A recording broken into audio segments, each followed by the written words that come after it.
Kwanzaa. How many of you have heard of Kwanzaa? Almost all of you. All right, fabulous, fabulous. So I've been doing this for decades now, since back in the 80s. And this is a poem. This is an African musical instrument that I use when I recite my poetry many times. It's called, in English it's called a thumb piano, but it has a lot of different African names. It's called a kalimba. Can you say kalimba? Kalimba. It's also called a imbira,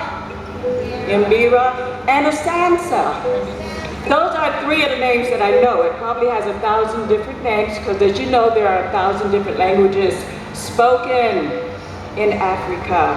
So I'm just going to do a short poem and get myself out of the way so we can listen to our illustrious readers today. And this is called The High Sounds of Kwanzaa. The high sounds of Kwanzaa, capoeira in the air. They twist, they twirl, they twitch. Dribble, dribble, dribble, dribble, drum beats scurry skyward like a high-flying, rim-rattling LeBron James. Juju rhythms, juba up and juba down, juba up and juba down. Sway, north, south, west, and east.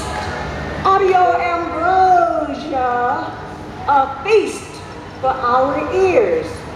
An ox blood red shantu buzzes, sizzles like Louisiana hot sauce in a pot. Haunted percussion struts with the aplomb of a queen mother. Quayla and kalimba chords, somersaults, spirals, spin and flap, while clapsticks, rain sticks, rhythm sticks, and drumsticks kick it with Zulu speaking beats. The high sounds of Kwanzaa leap and lunge, bend and blend, then plunge into the deep velvet night as we delight in the fruit of the drum.